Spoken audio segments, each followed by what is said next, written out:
Salut, bienvenue pour une nouvelle vidéo et vous l'avez vu dans le titre, donc pour un nouvel update graphique. Juste avant de commencer, et je sais pas trop ce que ça va donner la luminosité dans cette vidéo, je suis désolée mais depuis hier en fait, le temps fait n'importe quoi. Je sais pas ce qui se passe, le temps a décidé de n'en faire qu'à sa tête en fait, vraiment. C'est-à-dire que pendant 5 minutes, il y a un grand soleil, il fait hyper beau, c'est hyper cool, hyper agréable, genre vraiment. Et puis boum, au bout de 5 minutes, il pleut. Il pleut pendant 5 minutes non-stop, mais genre pas la petite pluie, genre il pleut, genre vraiment, il fait tout sombre, d'un coup tu vois plus rien, et au bout de 5 minutes, hop, le soleil revient, et ça fait ça depuis hier. Vraiment, je sais pas ce qui se passe avec le temps, peut-être c'est un temps normal, j'en sais rien, peut-être c'est les giboulées de mars, on est au mois de février, mais bon, écoutez. Bref, c'est pas très grave, enfin c'est pas très grave, je ne sais pas trop du coup ce que ça va donner en termes de luminosité dans cette vidéo, je suis navrée, mais j'ai pas d'autre moment pour tourner cette vidéo, donc voilà, c'était juste pour vous prévenir.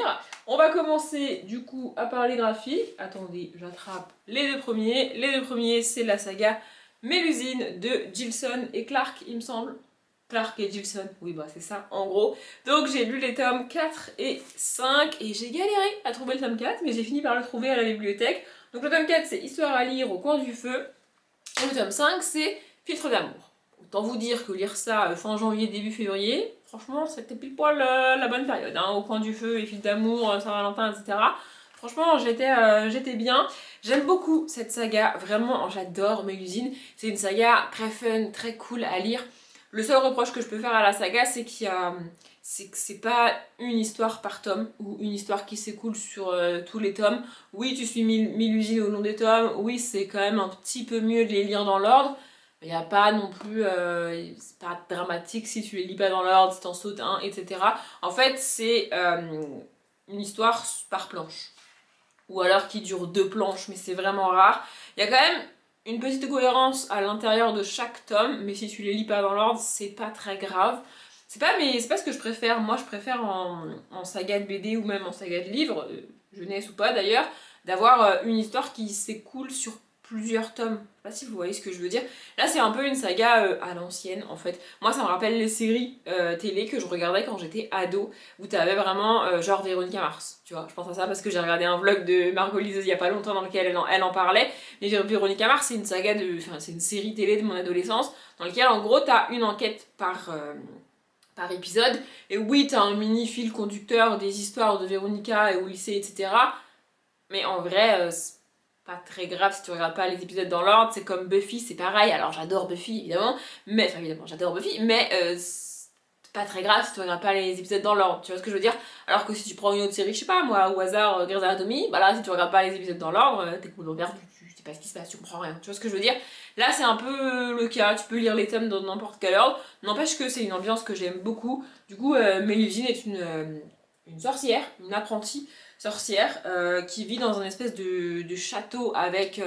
donc le château, en fait, elle est engagée dans le château pour globalement faire le ménage du château. Et dans le château, il y a un vampire et un fantôme qui sont en couple et qui vivent dedans. L'univers est génial, vraiment l'univers est trop cool. Et nous, on suit cette petite sorcière qui est donc en lien un peu. Il y a aussi un loup-garou à un moment donné. C'est hilarant l'histoire du loup-garou. En fait, l'histoire du loup-garou, c'est que c'est un loup-garou qui, quand il est humain, se trouve pas hyper beau et a pas vraiment confiance en lui, sauf qu'il est amoureux de Mélusine. Et du coup, il profite de la pleine lune pour aller draguer Mélusine en mode loup-garou parce que comme ça, elle voit pas à quoi il ressemble en humain et il se dit qu'il a ses chances. C'est hilarant parce que du coup, à chaque fois que la lune est cachée par les nuages, il redevient homme, du coup il se barre en courant et Mélusine, enfin, vraiment j'adore. J'aime beaucoup cet univers, j'adore Mélusine, je trouve ça hyper cool. Je galère juste à trouver les tomes dans l'ordre à la bibliothèque. Alors comme je viens de le dire, c'est pas très grave si tu lis pas les tomes dans l'ordre, mais moi je peux pas ne pas lire les tomes dans l'ordre. Donc je galère à les trouver dans l'ordre.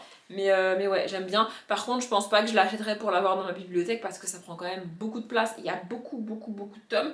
Là derrière, il y en a marqué 24, tu vois, mais je pense qu'il y en a facile une quarantaine aujourd'hui peut-être. Je sais pas combien il y a de tomes en tout, mais ça fait beaucoup. Ça prendrait beaucoup de place dans mes bibliothèques.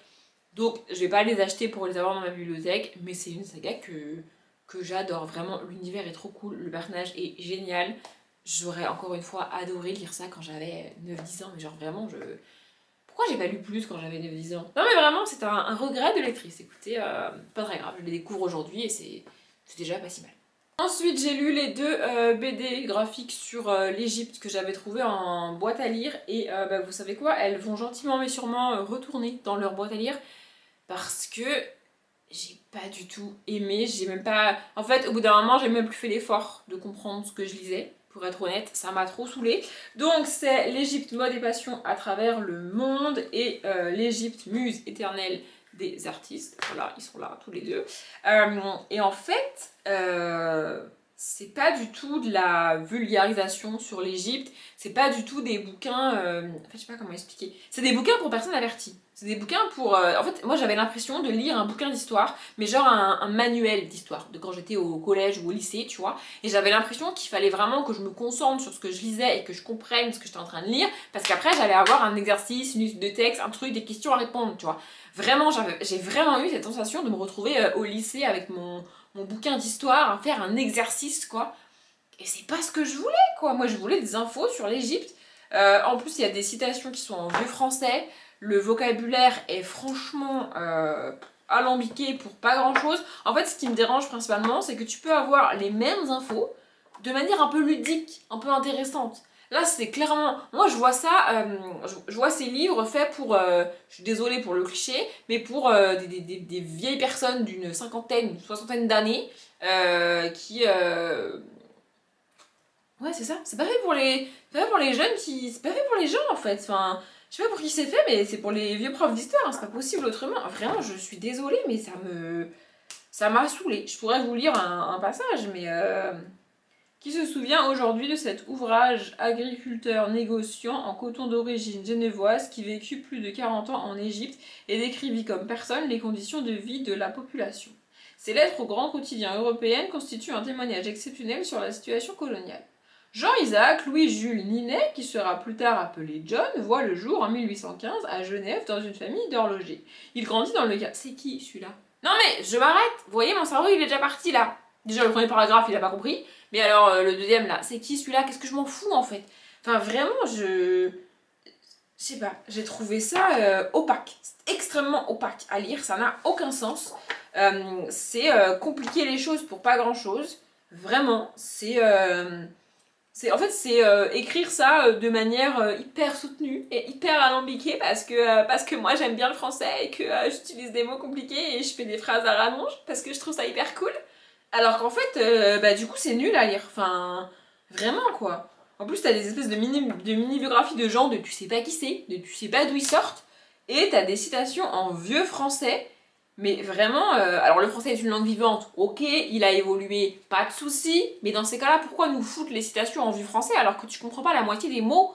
Vraiment, il y a des mots qui ont des lettres qui sont pas à leur place aujourd'hui pour nous. Et que quand. En fait, le problème, c'est que quand dans une phrase de, je sais pas, on va dire 10 mots, t'en as 8 qui sont pas écrits comme aujourd'hui, qui se prononcent pas comme aujourd'hui, qui ont peut-être pas le même sens qu'aujourd'hui. Tu comprends pas la phrase en fait, ça demande beaucoup trop de concentration pour comprendre cette phrase. Et puis c'est pas comme si tout le reste était. Alors peut-être que du coup ils ont écrit tout le reste autour exprès un peu difficile, tu vois, pour que ça soit pas trop déconnant par rapport au vieux français. Mais du coup ça donne un texte vraiment livre d'histoire quoi. Vraiment, moi j'ai vraiment eu l'impression de lire un manuel d'histoire et j'avais pas envie. Vraiment, en fait, ça m'a angoissée de lire ça parce que je me disais, oh là là là, je vais avoir des questions à répondre, une étude de texte, une syntaxe, je sais pas quoi, un truc à faire. Et j'ai pas envie. J'ai paniqué. Vraiment, j'étais en mode panique. Je vais avoir un exercice à faire, un truc à rendre, je vais être notée, j'ai pas envie quoi. Vraiment, je vous jure, ça m'a fait paniquer. Et, euh, et au final, le peu d'infos que j'aurais pu avoir dans ces bouquins-là, bah, j'ai pas envie de les avoir. Vraiment, ça m'a rappelé de mauvais souvenirs d'école et juste. Moi, je lis pour le plaisir en fait. Je me suis dit, oh là là là, pop, pop. Je lis pour le plaisir, pour apprendre des trucs. C'est fun, c'est cool, c'est sympa. Là, c'est ni fun, ni cool, ni sympa. C'est juste chiant en fait. Vraiment. Et puis alors aussi, ça m'agace. Mais je sais, c'est le cas dans les éditeurs, encore une fois. Vous savez, quand on a les siècles, écrits avec les X, les V, les trucs, mon cerveau il met 1000 ans à décoder quel siècle c'est. C'est un truc qui me fatigue. Vraiment, c'est un truc qui me saoule de lire les trucs comme ça. Alors là, on a le 15, c'est voilà, 18e siècle. J'ai mis un quart d'heure à lire 18e siècle. Ça me saoule. Vraiment, ça me saoule. Là, on te parle des mille et une nuits, on te parle de gens de tu sais pas qui c'est, de tu sais pas d'où ils sortent. Et puis d'un coup, on t'en parle plus. On te parle d'une nouvelle personne que tu sais pas qui elle est, tu sais pas d'où elle sort. Et vraiment, c'est une manière d'aborder l'Égypte très compliqué. En fait, j'ai commencé par celui-ci. Je me suis dit, oulala, c'est compliqué. Et dans celui-ci, on te parle de cinéma. Du coup, celui-là, des artistes, on te parle des artistes qui ont peint et photographié et fait du cinéma autour de l'Égypte. Du coup, je me suis dit, on parle de cinéma, peut-être que ça va aller mieux. Ben en fait, pas du tout. Mais alors vraiment pas du tout. J'ai vraiment pas aimé la manière dont c'est fait, la manière dont c'est construit, la manière dont c'est écrit. Les infos qu'on a dedans, même au final, elles sont pas. C'est pas ouf. Enfin, vraiment, je sais pas comment expliquer, mais j'ai pas trouvé ça dingue. On suit des gens pas intéressants, qui ont fait des trucs pas intéressants, qui sont allés en Égypte pour principalement juger les cultures, la culture égyptienne de manière hyper négative par rapport à la culture européenne, évidemment, c'est pas drôle. Et vraiment, j'ai pas compris quoi. J'ai pas compris la moitié de ce que j'ai lu, et pas compris l'intérêt de l'autre moitié de ce que j'ai lu. Vraiment, Ces livres m'ont traumatisé. Non mais on peut le dire, ces livres m'ont traumatisé, donc comme je l'ai dit, ils vont retourner dans la boîte à lire dans laquelle je les ai trouvés, et peut-être qu'ils rendront quelqu'un heureux, mais en tout cas, moi, non. Après avoir lu les trucs de l'Égypte, là, je me suis dit, bon vas-y, j'ai besoin d'un truc léger, d'un truc fun, d'un truc détente, je vais lire la suite d'une saga que j'ai commencé et que j'ai adoré le tome 1, ça va être cool. Donc j'ai repris Hayati, donc j'avais emprunté à la bibliothèque les tomes 2, 3 et 4. C'est de Fernandez et Violo, et L'œil de Yama, c'est le tome 2. Ça, c'est le tome 3 qui s'appelle Le mystère du roi démon, et le tome 4, c'est La révélation du feu. Donc voilà, j'ai repris ça en me disant une petite saga jeunesse avec Hayati. Donc Hayati, c'est une jeune fille. Alors, on est sur. Je sais pas trop dans quel pays on est par rapport à notre monde, à nous. Mais on est entre. J'allais citer un pays, mais je vais pas dire de conneries. En gros, on est sur des pays qui sont situés sur l'archipel, en fait. C'est plein de petites îles. Définition du archipel, donc. Et Hayati va découvrir au début du tome 1 qu'elle a des pouvoirs et qu'il y a toute une mythologie liée à des dieux et des déesses, et que voilà, elle a des pouvoirs, elle peut s'en servir et elle va devoir apprendre à s'en servir. Il se trouve qu'il y a toute une histoire également de... Elle est orpheline et donc elle vit avec sa tante et son oncle qui veulent la marier de force, etc., etc. Et comme elle a des pouvoirs, elle va pouvoir se sortir de tout ça, et donc dans le tome 1, c'est vraiment la découverte de tout cet univers-là, de tous ses pouvoirs et de tout ce qu'elle est capable de faire. Et donc dans la suite, t'es censé la suivre en train d'apprendre à utiliser ses pouvoirs. Sauf que Hayati est insupportable. Vraiment, j'avais pas du tout ce souvenir-là d'elle dans le tome 1, mais alors dans les tomes 2, 3 et 4, là, vraiment je me suis fait violence pour lire le tome 4, parce que vraiment j'en pouvais plus. Mais elle est en mode, et moi je sais tout, et moi je suis parfaite, et moi je connais tout sur tout, et les dieux là c'est des connards, je leur demande de l'aide, ils veulent pas m'aider, mais en même temps elle, quand elle est censée faire des trucs pour eux, elle le fait pas, parce qu'elle a pas envie. Je crois pas en grand chose, mais le principe d'équivalence, ça j'y crois, tu vois, c'est-à-dire à un moment donné, si tu demandes des trucs aux gens, et que tu fais pas les choses quand ils te les demandent à toi, bah en même temps, tu vois, ça marche pas. Enfin bref, et vraiment elle est en mode meuf insupportable. Madame a des pouvoirs, elle veut s'en servir, elle est vraiment à fond, genre elle est trop la meilleure, elle est trop parfaite, etc. Sauf qu'en même temps elle est censée apprendre à utiliser ses pouvoirs, et elle veut pas écouter son maître qui est en train de l'apprendre. Elle trouve que c'est trop lent, que ça va pas du tout, que c'est n'importe quoi. Les dieux, franchement ils sont complètement cons. Vraiment je vous jure, elle parle comme ça et elle est insupportable. J'avais envie de lui dire, mais meuf, oh, redescends en fait. Madame a des pouvoirs, madame, ça c'est détends-toi en fait. Enfin genre vraiment, elle est mais insupportable. Je voudrais que je vous cite une bulle là au début parce que franchement elle est mais insupportable. Voilà, donc là ça c'est le début du tome 2, c'est la page 4. J'ai tenu quand même jusqu'à la fin du tome 4, non mais je précise. Si mes pouvoirs ne peuvent pas aider ces villageois, à quoi ils servent? Je dois perdre les 20 prochaines années à m'entraîner en attendant qu'un démon pointe le bout de son nez. Madame n'est pas contente, et après, du coup, son maître, son précepteur, là, lui répond: ce n'est pas pour rien qu'un drap permet à tes pétales spirituels de s'ouvrir. En gros, le dieu, la déesse t'a donné des pouvoirs, il faut juste que tu apprennes à t'en servir et que tu te calmes, et ensuite ça ira mieux. Et elle répond, en fait, elle est vraiment l'ado typique insupportable, tu vois. Elle répond je sais, les pouvoirs et les responsabilités, blablabla. Bla bla. Mais il y a littéralement écrit blablabla, hein. Je ne rajoute pas, je vous jure que c'est écrit blablabla. Non mais je vous montre parce que vous allez dire que j'en rajoute. Il y a écrit blabla, hein. Il y a écrit blabla. Vraiment, elle est vraiment en mode moi je sais tout mieux que tout le monde, c'est bon, j'ai des pouvoirs, laisse-moi tranquille, je vais sauver le monde parce que je suis trop forte. Bah ça marche pas comme ça dans la vie en fait. Vraiment, elle est insupportable. J'avais adoré le tome 1, vraiment. Le tome 1, je l'ai acheté d'ailleurs, je vais le sortir de ma bibliothèque parce que je ne veux pas le garder. Je suis contente de ne pas avoir acheté la suite et de l'avoir emprunté à la bibliothèque du coup parce que franchement, le personnage, je sais pas ce qui s'est passé entre la fin du tome 1 et la suite, mais elle est insupportable. En fait, elle est devenue l'ado typique de tu connais pas ma vie, ok, ma vie elle est difficile, ta gueule. Voilà, vous voyez ce genre de crise d'ado qu'on fait tous, c'est pas la question, hein, tu vois. Mais c'est juste que elle est insupportable et moi c'est pas du tout ce que j'ai envie de suivre. Enfin moi je veux la suivre justement dans son apprentissage, ses pouvoirs, les dieux, les déesses, etc. Et en fait, je me retrouve avec une ado qui fait sa crise d'ado quoi. Donc ça m'intéresse pas. Voilà.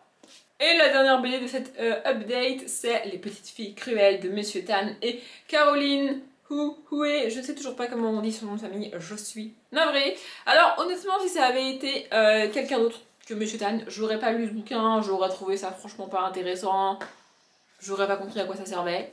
Mais comme c'est Monsieur Tan et que j'adore Monsieur Tan, et ben j'ai adoré ce truc, vraiment. Alors c'est pas une histoire en fait, c'est une espèce de catalogue, je sais pas comment dire, une espèce de liste de petites filles, voilà, avec leurs prénoms, on a une grande illustration à chaque fois, et puis on a le descriptif des petites filles. Je vais peut-être vous lire le premier, histoire que ça vous donne une ordre d'idée. Et donc en fait c'est des petites filles qui ont des idées noires qui leur passent par la tête et qui vont parfois les réaliser, tu vois. Voilà, et c'est écrit en vers. Alors j'ai un peu de mal avec l'écriture en vers, mais là c'est des textes tellement courts que ça va. J'ai réussi à lire en vers. Donc Ursula, quand on lui a promis un tour en montgolfière, Ursula n'a pas compris qu'il y aurait son petit frère. Mais ce n'est pas très grave, car une fois tout en haut, il est retombé plus vite qu'un kilo de berlingot. Voilà, c'est ce genre de petits textes. Il y en a qui sont plus ou moins violents. Il y en a où quand je les ai lus, je me suis dit oula, j'ai du mal à me dire que c'est vraiment pour les enfants. Enfin, il y a quand même des trucs très violents. Après, je pense que l'idée derrière, c'est de montrer aux enfants que la violence ne résout rien, justement, et que ça sert à rien, tu vois. Mais ouais, il y a quand même 2-3 textes qui sont un peu violents. Les illustrations sont très cool, ça se lit très vite, hein. Franchement, voilà, il y a vraiment très très peu de texte, hein. C'est comme ça sur chaque page, et ça doit faire, je sais pas, une petite trentaine de pages, ça se lit vite, c'est assez chouette. Vraiment, j'ai beaucoup aimé, j'ai trouvé ça très fun. C'est pile poil dans l'univers de Monsieur Tan, si vous connaissez Monsieur Tan et son humour et tout ce qu'il est capable d'écrire et de faire. Voilà, c'est Monsieur Tan. Voilà, encore une fois, si ça avait été quelqu'un d'autre que lui, j'aurais été en mode ouais, c'était sympa, mais je vois pas trop l'intérêt. Mais là, c'est Monsieur Tan, du coup j'ai adoré. Voilà, c'est tout. Et le soleil est de nouveau revenu. Je sais pas si vous avez remarqué, le soleil est de retour pour cette fin de vidéo. Écoutez, voilà. Et donc, avec ce soleil, je vais conclure cette update. J'espère qu'il vous a plu. Comme d'habitude, je vous souhaite une bonne journée, un bon après-midi, un bon appétit ou une bonne nuit. Et je vous dis à bientôt.